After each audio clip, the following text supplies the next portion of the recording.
talk a little about the grittiness and just the perseverance from the team today to earn a victory? Yeah, I think being back on our home court, it's really fun to just play in front of our fans, and we talk about giving the fans something to cheer for. And again, just one of our mottos of flying around in the court and playing coyote defense. Lauren, first time here in the SCSC, what was it like for you?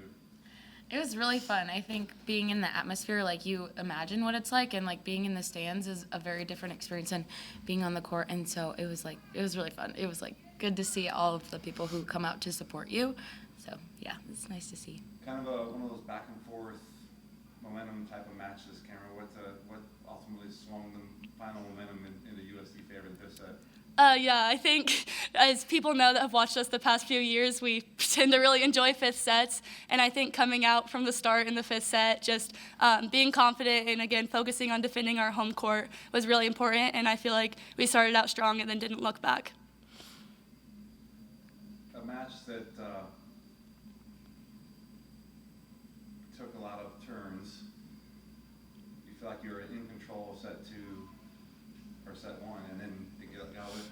How do you reset, or how do you fight back forward and get back in the match in set two? Yeah, I think we talked a lot about finishing on our side. I think we had a lead in both of those sets maybe, and I think just not letting them go on that one or two runs that get them back into the game. So just keeping the momentum on our side and focusing on finishing and playing good in the 20s as well.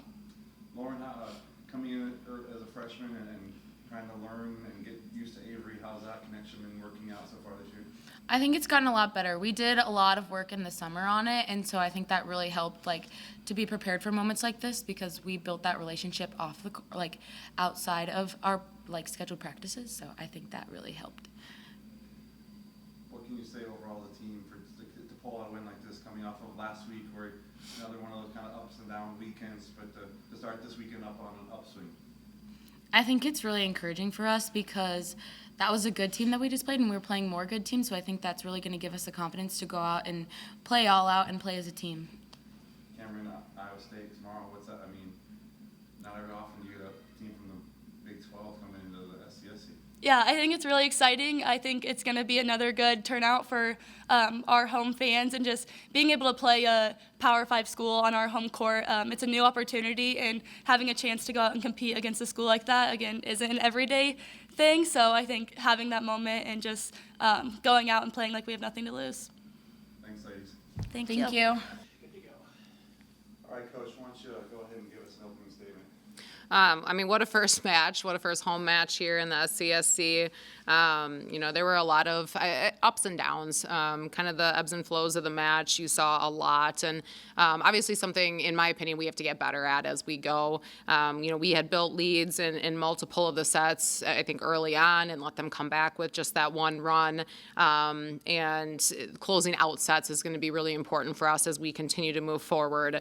But we're not always going to play our best, and when that happens, we got to find ways to still win, whether it is a little bit more sloppy, or whether it is being able to kind of right the ship and get a little bit more in control. But I was really happy with the way we started out in the fifth set. I think we had two runs kind of early on that built up a lead, and they're a team that's never going to go away. I think Montana State did a really good job of staying composed, even when they did get down, and that, I think, put some pressure on us. So sometimes we handled it well, sometimes we didn't, but a good learning moment for sure. But obviously, again, being able to find a way to win in a 5-set match is going to be really important for us. And our fans were incredible again. It's crazy how quickly it comes back, of just how much they can impact the match. Just shy of 1,600 people here tonight. That very much helped us. Their student section was awesome, and I hope that's something that continues as we go through the season, because it definitely made a difference tonight. With so many newcomers and freshmen on the court, how do you like the way they handled that first fifth set of the season? I think overall pretty well. We we made a couple errors in some of those moments, but I thought they were aggressive. You know, I felt like we had the right idea. We just didn't fully execute in some of those, you know, especially later down the stretch. But I think just every one of these games, every experience that some of those younger players have is going to set them up for success as we go through. So we know that there's going to be some growing pains at times, both with people that are maybe newer to the court, but also still just with this program. You know, we're looking at a different makeup of the team from last year, but I think this is a really good sign of just how gritty we can be when we need to. I mean, we had just about 20 digs a set. Again, just shy of 100. We had 99 digs in the match. And I think you saw what we would consider Coyote defense come out in full force. You know, I remember one rally, I think Katie had 4 digs back to back to back to back. And I think you just saw us being able to build off of that. And then offensively, now we got to get going a little bit cleaner. It was a high dig match for both teams, but obviously led to low hitting percentages. As a coach, how do you balance not looking at what you did offensively as a hitting percentage with what we did well defensively and able to swing the curve in our favor to win the match?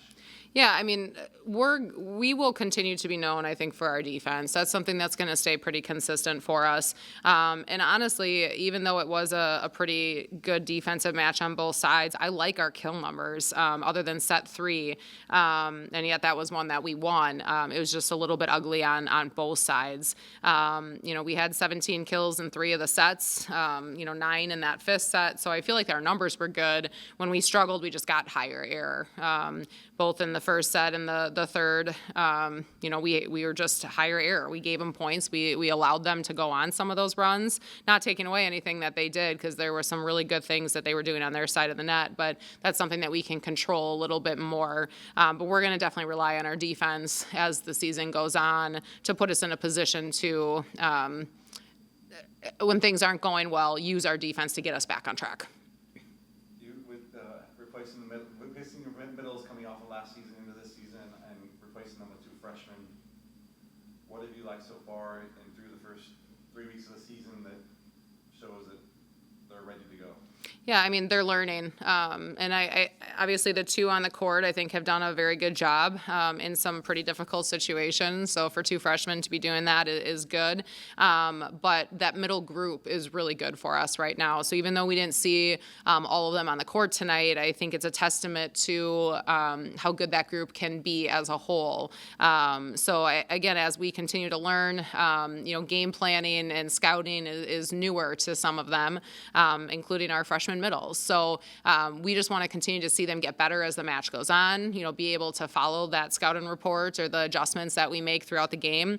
Morgan came up with a really big block there at the end, towards the end of the 5th set, closing late back to the right side. And those are plays that they can make and that we needed her to make in that moment. And, you know, again, it's that learning curve. How proud or productive were you with how the balance on the number of swings for each of the attackers? Yeah, I mean, our outsides were, I would say, pretty heavy in terms of the amount of swings that they took, but we got a lot of other people going too. You know, Shy, really good match with the 13 kills, hitting 300. Kylan had the 15 kills. You know, obviously Lauren had a great night. Audrey just shy of 2 kills per set. And I think in each match, we've seen ourselves able to be very balanced with those kill numbers. Our outsides are always going to take more swings just based on the out-of-system situations. But then Avery too. Avery ended up with 7 kills and just over a kill per set as a setter is obviously really good. And she had some pretty clutch moments where she took advantage of that. So we do believe that our balance is what can make us good. We had moments where I think we lost that a little bit, but I think you saw it today in really good moments as well where they couldn't key in on just 1 or 2 hitters. And yet, yeah, Avery looked like she was looking for offense a little bit more this match. And but I go back to the serve. In that 5th set, you were really pinpointing a certain area of the court to try to get them out of being able to run their entire offense. Yeah, I mean, Katie was serving at one point, and we actually made them change their serve-receive pattern, and I always take that as a big win. And actually, until that point, Katie hadn't even gotten an ace. We had just gotten them out of system enough. Went into more of that 2-person serve-receive, and Katie was able to split the defenders or the passers really well and come up with a big ace, you know, in a big moment. So, you know, I think our servers did a pretty good job overall tonight. We got a little high error. in one or two of the sets again, and I think it took a little toll on us mentally, but we got back into it, and then the fifth set, I think we're able to execute the way we needed to. Obviously, a big one again tomorrow. How do you tell the kids, tell the group to regroup and obviously forget about this one and move forward, right? Yeah, we're obviously going to celebrate this one tonight, but once we wake up in the morning, we've got to make sure that we're working to go 1-0 again. The good news is we've been on the road the last 3 weeks, so we know what it looks like to recover and get that rest and make sure that we are prepared for tomorrow. But a 5-set match, obviously, to start the tournament makes it a little bit more difficult. So that's where being at home helps. That's a little bit more of an advantage. We have our training room here, every amenity that we would need with that, and again, they're sleeping in their own beds, which makes a huge difference. So they'll be prepared. We'll be able to kind of regroup, refocus tomorrow, get the scouting report in for Iowa State, and then we have a chance to, again, compete against a very good team on our home floor. And finally, talk about a little bit about the schedule of typically a weekend tournament. You play 2 matches in a day and play like 2-3 matches over 2 days, but the last couple have all been separate matches. How is that more better for the kids to rest and recover? Yes, I mean, it's definitely physically a better spot for our players to be in. 2 matches in a day is really difficult at this level. So when we have the ability to just play the one a day, we're going to take advantage of that. And luckily our schedule kind of worked out this year that we were able to see that, in each of our first couple weekends of preseason play. All right. Thanks, Coach. Congrats. Thank you.